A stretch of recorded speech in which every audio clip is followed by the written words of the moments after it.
Hey yo, selamat datang di channel Order Utara, channel yang akan mengulas tentang kisah-kisah menarik yang ada di dunia. Yup, seperti biasa guys, jangan lupa tekan tombol loncengnya terlebih dahulu ya, gratis kok.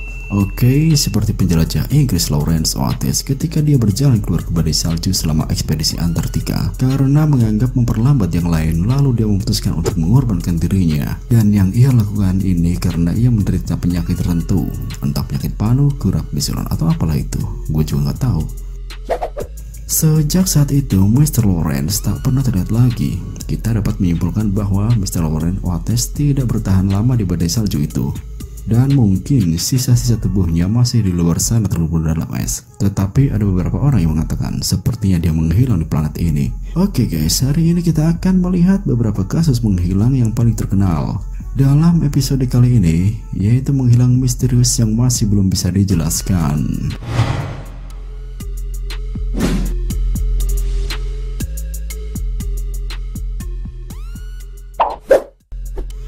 Manic Street Preachers adalah band British rock legendaris yang sampai saat ini belum juga menemukan kejelasan atas hilangnya salah satu personel utama mereka, yaitu Richie Edwards. Saat diwawancarai pada peringatan 20 tahun hilangnya sang gitaris yang mempunyai pemikiran radikal itu, Rachel Elias yang merupakan saudara perempuan dari gitaris Manic Street Preachers MSB tersebut masih merasa sangat kehilangan. Namun di sisi lain juga masih berharap bahwa saudaranya tersebut pada suatu saat akan ditemukan. Richie Edwards dinyatakan hilang pada 1 Februari tahun 1995. Sesaat sebelum dinyatakan menghilang, gitaris ini diketahui keluar dari hotel pada saat tur grup band MSB di Amerika Serikat. Mobil Richie ditemukan terparkir di jalan jembatan Severn dan makin memperkuat dugaan bahwa dia telah mengakhiri hidupnya di daerah tersebut. Dikutip dari mirror.co.uk.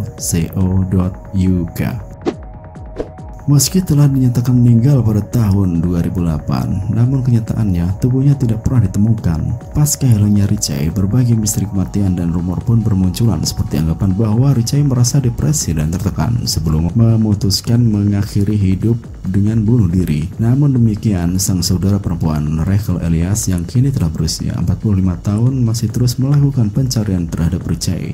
Bahkan pencarian tersebut juga dilakukan oleh anggota keluarga yang lain seperti ayah Richie yang pada akhirnya meninggal pada tahun 2012 lalu karena penyakit kanker guys. Dengan bantuan situs pencarian orang hilang via internet, Rachel harus memantau perkembangan berita kemungkinan ditemukannya Richie. Dalam situs pencarian orang hilang tersebut, rata-rata mengidentifikasi 10 bagian tubuh orang yang hilang setiap harinya. Nah, meski kami telah menyatakan kematian Richie pada tahun 2008 lalu, namun itu hanyalah asumsi kami semata. Rachel menambahkan, kami menyadari mungkin inilah takdirnya Richie Reid, namun Anda tidak bisa langsung mengatakan bahwa semua telah berakhir. Mungkin beberapa hal akan bisa diterima apabila memang seseorang telah ditemukan meninggal, namun untuk kasus hilangnya seseorang ditambah dengan ketidakpastian seperti ini tentu sangat berbeda.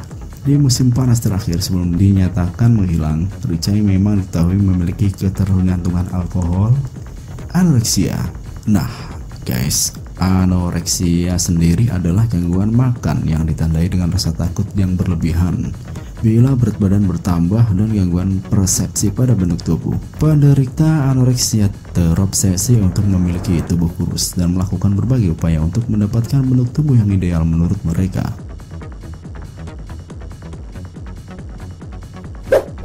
Dan depresi yang mengharuskannya datang pada seorang psikiater di rumah sakit Richards. Akan tetapi proses terapi Richie di rumah sakit tersebut hanya berjalan sebentar karena Richie bersama bandnya memilih melanjutkan promosi album mereka yang berjudul Holy Bible. Aksi panggung terakhir Richie tercatat pada tanggal 21 Desember 1994, tepat sehari sebelum ia merayakan hari ulang tahunnya.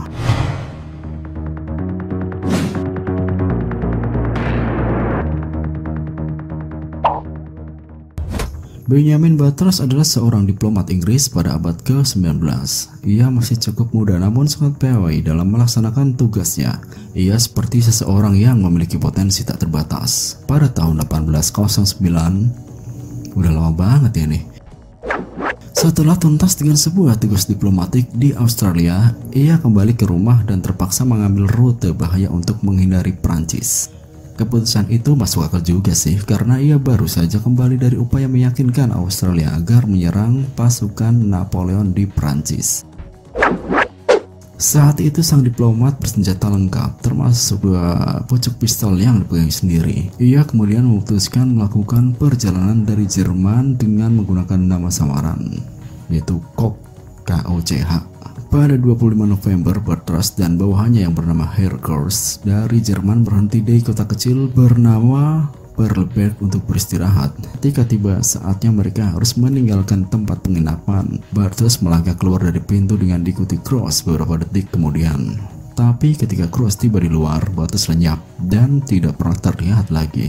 Cross sendiri akhirnya tiba di Inggris beberapa minggu kemudian dan bercerita kepada para pejabat tentang hilangnya Bartels. Investigasi yang lumayan besar pun segera dilakukan. Istri Bartels pun sampai harus mengeluarkan uang dalam jumlah besar untuk membayar jasa anjing pelacak mencari-cari di sekitar Perleberg. Hasilnya nihil. Beberapa benda dari pakaian ditemukan di kawasan sekitar, tapi jasadnya sendiri hilang selamanya. Pendapat yang beredar adalah bahwa ia ditangkap oleh pihak Prancis dan kemudian dibunuh dalam penjara, atau ia menjadi korban para bandit yang berkeliling di Eropa selama abad ke-19.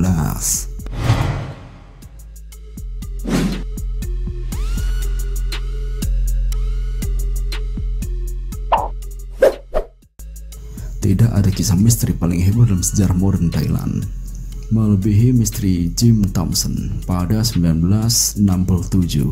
Saudagar sutra kaya raya ini menghilang secara misterius. Para traveler kini hanya bisa berkunjung ke rumahnya. Oh ya, jika berkunjung ke Thailand, jangan lupa ya guys, mampir ke Museum Jim Thompson House di Bangkok. Nah, sebelum dijadikan museum, tempat itu merupakan kediaman pria kelahiran AS yang mendirikan perusahaan Thai Silk. Entah perusahaan apa itu, gue juga nggak tahu tuh. Rumah ini punya kisah gelap tentang Jim Thompson yang menghilang secara misterius. Selama Perang Dunia II, Thompson yang lahir pada 1906 itu ditugaskan Office of Strategic Service atau OSS, cikal bakal dari Central Intelligence Agency atau CIA, untuk misi yang menawarkan kesempatan melihat negara lain. Thompson sebagai anggota kelompok OSS ditugaskan untuk bekerja dengan pasukan Prancis di Afrika Utara. Tugas tersebut membawanya ke Italia, Prancis, dan Asia. Untuk mempersiapkan misinya, Thompson melakukan latihan keras dalam kelangsungan hidup di hutan. Ia menyelesaikan pelatihannya dengan sukses. Namun setelah perang berakhir, Thompson dan anggota OSS orang lainnya melakukan perjalanan ke Bangkok. Ia juga membantu mengembangkan hotel berstandar internasional di Thailand untuk menarik wisatawan. Nah, dari situlah kontribusinya untuk negeri Gajah Putih tersebut dimulai. Prestasi Thompson mengembangkan Thai Silk selama 25 tahun telah terdengar di segala penjuru Thailand. Untuk kontribusinya pada perkembangan industri Thai Silk, Jim Thompson dianugerahi Order of the White Elephant. Julukan diberikan kepada orang asing karena telah memberikan jasanya yang luar biasa ke Thailand. Kisah sukses Thompson di Thailand telah menjadi salah satu legenda pasca perang yang paling populer di Asia. Tetapi pada 1967, Thompson tiba-tiba hilang secara misterius. Ketika itu, ia pergi berlibur dengan teman-temannya ke Cameron Highlands di Malaysia. Di sana ia berangkat untuk berjalan-jalan di hutan sekitarnya, tetapi tidak pernah kembali. Ada yang bilang hilangnya Thompson adalah kaitan dengan CIA. Di dalam rumahnya ada sebuah ramalan yang bilang kalau Thompson akan mengalami suatu kejadian ketika umurnya 61 tahun. Dan itu benar-benar terjadi. Wow, shit, ujar pemandu petik travel ketika berkunjung ke tempat tersebut. Sejak menghilang pada tahun 1967, sedikit yang berubah di rumah itu. Rumah bergaya tradisional Thailand tersebut kini telah dikelola dengan baik oleh pihak kerajaan dan menjadi salah satu destinasi utama bagi wisatawan di Bangkok. Museum Jim Thompson House terdiri dari 6 buah dengan struktur kayu jati dari berbagai penjuru Thailand.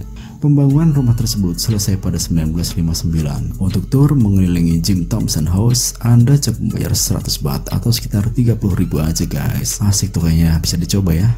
Beberapa orang pemandu akan mengajak Anda berkeliling mengenai tiap sudut dalam rumah yang terletak di 6 SOE Kasemsan 2 Terama 1 Road, Bangkok. Ada juga restoran dan toko pakaian Jim Thompson di area kompleks museum.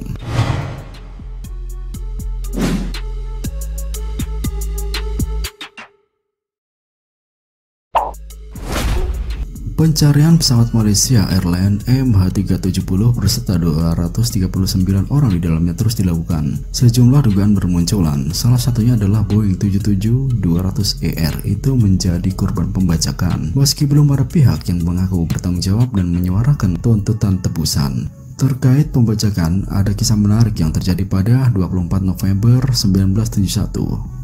Tepatnya 43 tahun yang lalu, kurang lebih sih. Tentang pembajak pesawat bernama DB Chopper yang tak pernah tertangkap hingga kini. Kalau itu seorang pria yang mengaku sebagai Dan Chopper mendatangi bagian penjualan tiket pesawat Northwest Orient Airlines di Bandara Internasional Portland. Ia membawa koper hitam dan memberi tiket sekali jalan seharga $20 di penerbangan 305 ke Seattle, Washington. Penerbangan jarak pendek yang hanya membutuhkan waktu 30 menit. Pesawat yang membawa 36 penumpang itu dijadwalkan terbang pukul 14.50 waktu setempat. Saat menaiki Boeing 727-100, DB Chopper yang mengenakan setelan gelap lengkap dengan dasi dan sepatu duduk di kursi 18C bagian belakang kabin penumpang. Ia memesan bourbon campur soda dan menyurut rokok. Di masa itu penumpang boleh merokok guys di kabin pesawat. Nah keren kan? Chopper yang entah siapa identitas aslinya memberikan pesan pada seorang pramugari. Awak kabin itu mengira sobekan kertas tersebut berisi pesan nakal dari seorang pria yang tertarik padanya. Ia menyelipkan catatan itu ke dompet koinnya. Melihat apa yang dilakukan pramugari, Chopper membungkuk ke depan dan berbisik, "Hai Nona, sebaiknya Anda melihat isi kertas itu. Aku punya bom," kata dia seperti liputan.com. Dikutip dari news.com.au. Catatan dengan tulisan rapi itu menjadi instruksi agar si pramugari duduk di sebelahnya dan mengikuti instruksi. Apa yang tersurat di situ adalah Anda dibajak. Chopper lalu menunjukkan bom dalam kopernya pada pramugari dan menyampaikan tuntutannya uang senilai $200.000, 4 parasut dan sebuah truk bahan bakar untuk disiagakan di Seattle. Tulisannya SEATTLE. Pramugari meneruskan tuntutan itu ke pilot yang menyampaikannya ke Direktur Northwest Orient Donald Nyrop yang langsung setuju demi keselamatan nyawa para penumpang. Kru diperintahkan bekerja sama dan membantu penumpang bahwa ada masalah teknis yang akan menunda pendaratan. Saksi mata mengidentifikasi Chopper sebagai pria yang tenang, sopan, dan bertutur kata baik. Pada pukul 13.24 tuntutannya dipenuhi. Pesawat akan mendarat 15 menit kemudian di Seattle, 2 jam molor dari jadwal semula. Pilot diperintahkan mendarat pesawat dan memastikan lampu agar tak menarik perhatian aparat. Setelah ransel berisi uang dan parasut diberikan, pesawat sedang diisi bahan bakar. Semua penumpang dan awak kabin diminta meninggalkan pesawat. Dua penerbang tetap di dalam kokpit. Chopper menyampaikan rencananya bahwa mereka harus terbang menuju ke Mexico City dengan kecepatan minimal. Pada ketinggian 10.000 kaki, kabin terus tetap dalam kondisi unpressurized. Tekanan dalam pesawat sama dengan tekanan di luar, maksudnya guys. Di suatu titik di atas pegunungan Cascade di Washington, Chopper mengenakan parasut. Dengan uang tebusan melekat di tubuhnya, ia terjun dari pesawat. FBI berpendapat Chopper tidak akan selamat dari aksi nekatnya itu. Namun kasus itu tak pernah ditutup. Satu-satunya yang pernah ditemukan adalah bagian dari uang tebusan. 2 paket uang tunai yang nilainya $5.800 yang ditemukan di Sungai Columbia pada tahun 1980. Juga ada si hitam dengan penjepit yang ternyata berharga murah. Meski dengan semua petunjuk, Chopper tak pernah ditemukan dan ia tak pernah dihukum. Oke, terima kasih udah menonton video ini ya. Pastikan kamu subscribe kalau kamu suka sama video barusan agar tidak ketinggalan video-video seru selanjutnya. Bye.